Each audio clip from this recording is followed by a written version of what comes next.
And I'm David Kerr. I'm also with Shell. I'm our principal technical expert for modularisation and offset build, and I work with Martin and another one of our colleagues, Jay Moser, on the subject of AWP, previous AWP champion with other firms. Yeah, so great to have you here. I'm your track chair today, so basically timekeeper.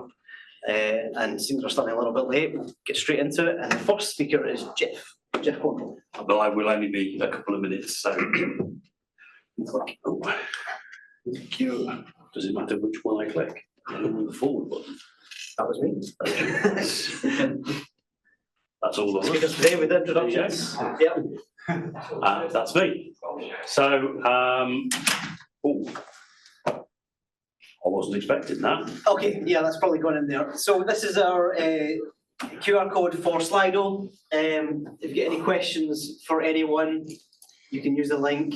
You can upvote questions that are already there, put in your own questions. It's one session for the panel session at the end. So we went through the three speaker sessions we got first. So if you've got your question for a specific person, you may want to put their name in the question as well, so we don't lose track of that. Yeah, if you want to scan the QR code, this comes up again periodically. So if you don't get it this time round, don't worry. And social media. Right. So, InEight, those of you who haven't heard of us, we are a software company related to the provision of projects and program controls worldwide. We are wholly owned by one of the biggest construction companies in America.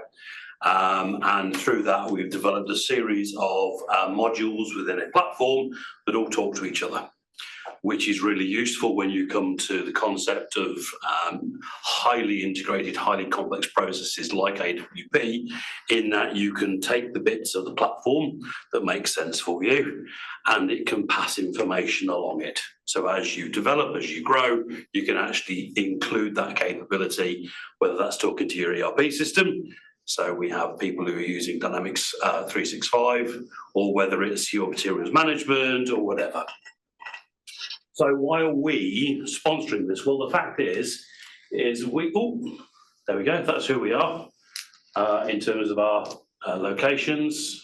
There, why are we sponsoring it? So AWP has been in use for a number of years already, especially in the US and especially in oil and gas. And the fact is that we at InEight have sat here and been to a number of these events where we've talked about why AWP, obviously InEight delivering it is a good idea. And we've given some of the background concepts and some of the issues that you might face.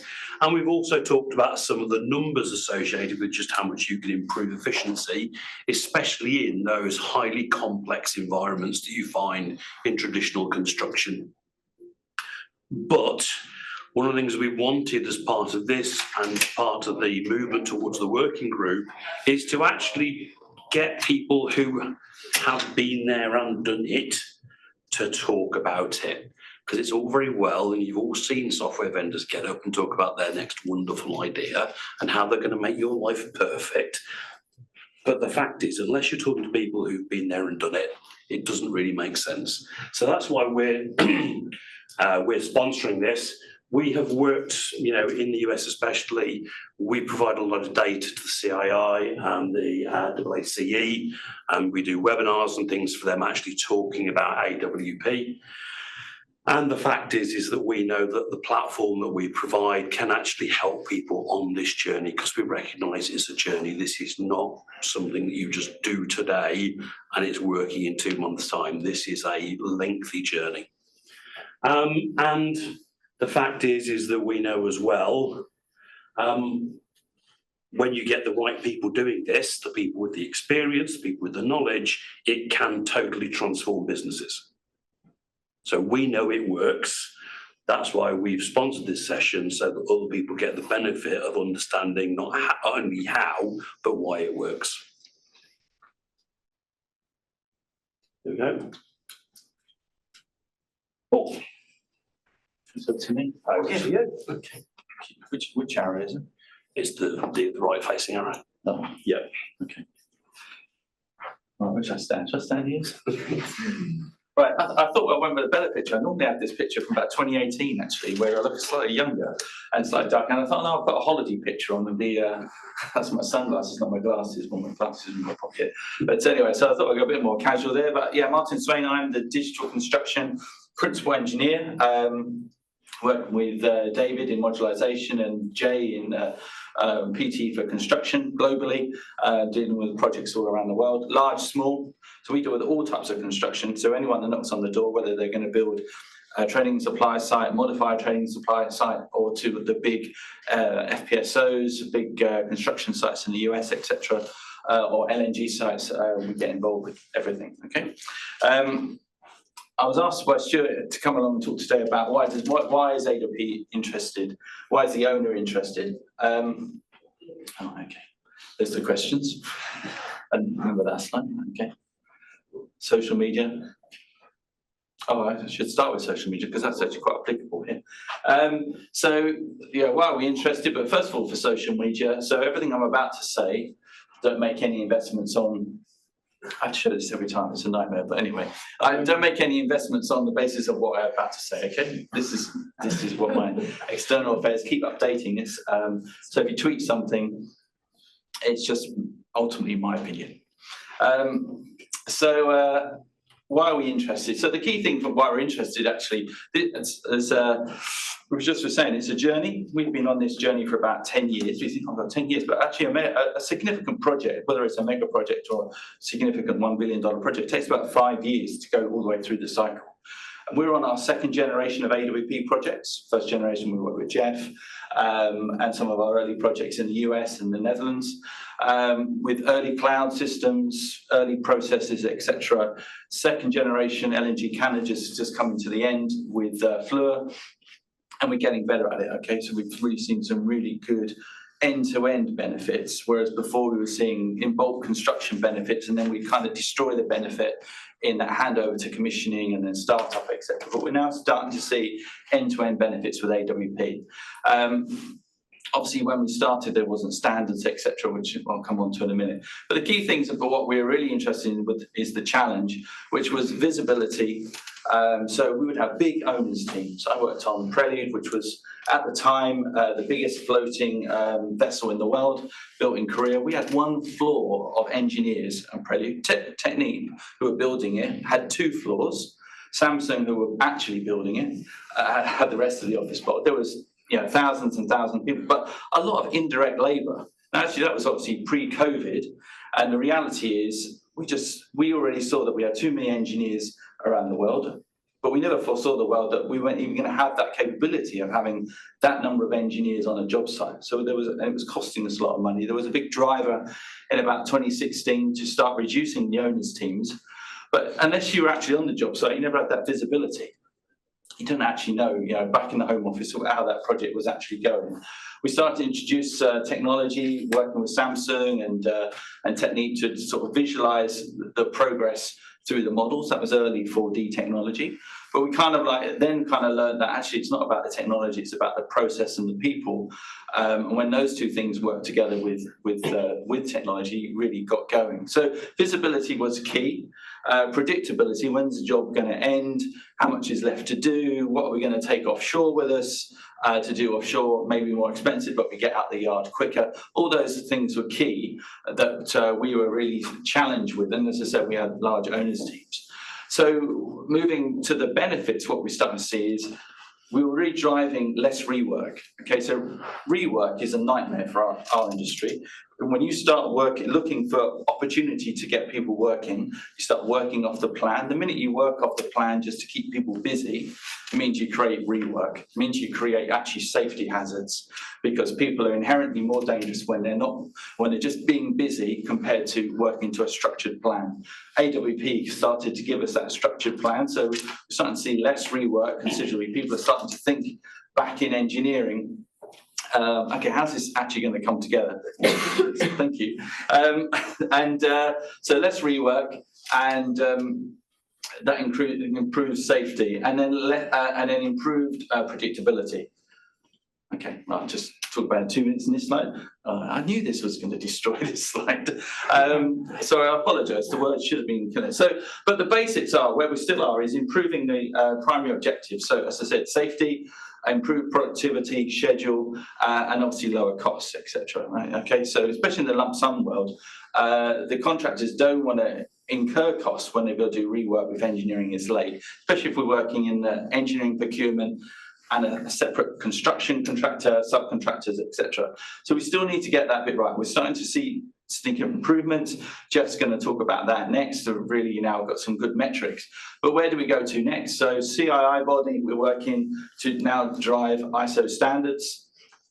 Finally, so we all start working the same way. We're kind of all doing a bit of AWP in oil and gas now, but now start working in a standard way with IOGP, which is International Oil and Gas Producers Association, their guides. We'll hopefully produce something like that, and then go to data standards with ISO. We talked about AI there in the keynotes. So AI is not going to take over, but we are producing massive amount of data. AI assistants can really help us with dealing with all that data with systems and companies like InEight. As we move forward into that final horizon, yeah, we will know we'll have machines, and Max are here, so that's great with Shell Venture. But we'll probably have man, machine, and AI all working together. That's the kind of the vision. I think that the workplace planner of today will become a construction analyst. And that will encourage more talent into the industry. It's not just about muddy boots. There is going to be a big world, you saw there, about working from home, about the people who work from home and the people that are on job sites or do physical things at job sites. And then finally, where can you go together? So Shell's got a huge body of knowledge. Through Stuart, we can happily share that, do sessions with people. It's not IP as far as we're concerned. It's something we put together based on CII data. There is I can't read all that. So yeah, we're looking into the ISO standards, so happily to go through that with you if you're interested. There's great training bodies out there, all right? My training bodies, whether it's US-based or Canada-based, they service the world, so happily, if you're interested in AWP, we can connect you with those people. And as I said, once the ISO standards have got going, then it's a case of sharing those data standards with people and getting people to use it. That's the driver for us. You know, we all think we probably do something like AWP within the UK construction sector, but it's just getting that code and that standard way of working, which probably can unlock significant value. Are we on time? Getting there. Okay. Thank you very much. Martin. Thanks, Martin. Geoff's going to take the second half of this session. I'll let you flick through the slides. Okay, let me see if I can smart enough to run this. Okay. Oh, am I going forward? Yeah, yeah, and you're forwards. Okay. Well, there's me. Okay, I already introduced myself. Quickly talk about the company that I work with, my company. I started this in 2006 after working in the industry for a while in productivity. We now have 40 employees. We work for owners around the world. We're working on 12 mega projects today. So we basically embed our people in organisations and help them understand how to apply AWP. But the really interesting stuff is we've been collecting data for ages. I'm just going to I'm going to cut to the chase. So we've been, the last 10 years, we've been collecting data on projects that we work. So we've worked on over 100 mega projects where we've applied AWP around the world. On 65 of those projects, we collected 2 sets of data. We collected how compliant were we with the conditions of AWP and how busy was the workforce. So we did that, and basically this is the graph. So this is tool time, if you guys are familiar with tool time. So basically how much time does the average worker spend with their hands on the tools doing what we want them to do. So on the scale, sort of normal for the longest time is 37%. So it would mean that the average worker on the average project spent 3 hours or 3.7 hours per day, per 10-hour day, doing what we want them to do. That was normal for the longest time. We've moved that to about 4.5 now. So we actually are seeing a change in productivity across the industry. But either way, that's a sort of a standard metric that we use around the world on a sort of a snapshot of how effective is project management. Because ultimately workers don't decide how busy they are, we do. We put work into the field and they do it, or they don't, because we didn't put work into the field. So essentially this is, how effective is project management? How busy is the workforce? Then this scale is, we have created, with CII, we created 60 conditions, which are the ideal conditions for AWP. And they are stuff that you guys already know. They are basically best practices from the industry. Have a schedule, have the right size of schedule activities, have a work breakdown structure that's based on packages, have somebody whose job is to build packages, those sorts of things. Right? So we've got those conditions. What we do is we go onto a project and we'll interview 30 or 40 of the people on the project. We'll go to the construction meetings. It takes about 2 weeks. And then afterwards, we sit down with those 60 conditions and we rank them on a scale of 1 to 5. Now, 1 sucks, 5 you're a rock star. So somewhere on that scale, we judge each of those conditions. And we end up with a score, basically a score that tells you how compliant you were with AWP. So this is more compliant, this is more busy. This is a trend line that tracks our projects. It basically says the more compliant you are with AWP, the busier the workforce is. Not rocket science, haven't revealed anything to anybody in the room, but it's now measurable. Essentially our data has told us that, just flip forward 1 slide, if we were 45% compliant, which is basically you're not doing it, or you're doing business as usual, and you move to 75% compliant, which is mostly we're doing it, you improve your productivity by 27%. Right, which is, you put up 25%. So that's what we've been used at grade. Yeah. We shouldn't be able to say that. There shouldn't be 27% of improvement on the table. It sort of shows us how far in the ditch we are, of course. Where we are not being effective putting work in the field. We're basically running at this level of productivity, which is the 35%, 3.5 hours out of a 10-hour day is what the workers spend doing what we want them to do.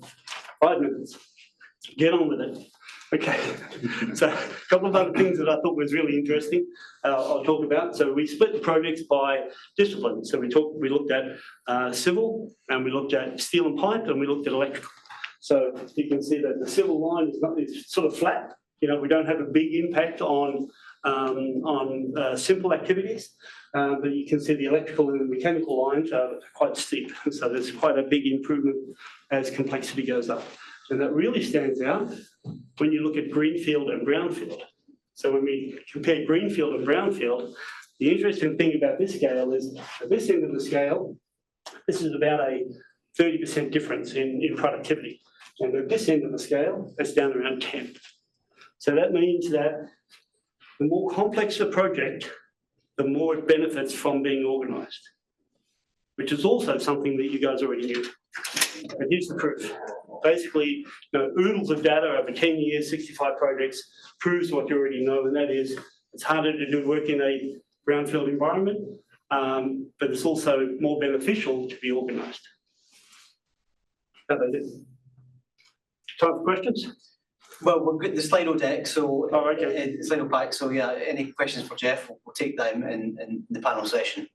And sorry, I know that was like hitting you with a fire hose. Yeah. But, so yeah, apologies for the slightly rushed start there, but I think just to wrap up this half hour, we've got an opportunity here in this room and within Comet to see how advanced bulk packaging might work in the UK for buildings infrastructure. So we've spoken about the industrial sector here. We've talked about international projects. We've talked about billion-dollar projects.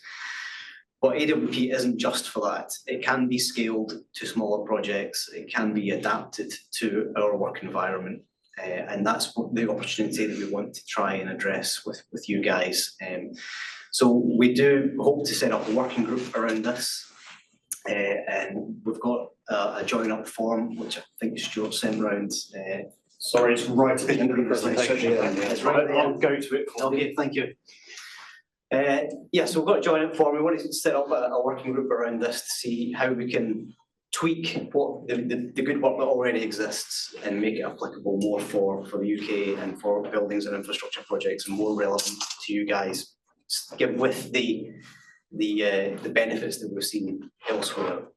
And I should point out that, pardon me, thank you for reminding us of that. There's a couple of the projects we're on, we do a little bit of work for building Amazon warehouses. So it's not just oil and gas, we do all sorts of heavy industrial, but we've also consulted on apartment buildings and warehouse constructions and around the world. And one of the things that we know is basically everybody has the same problems.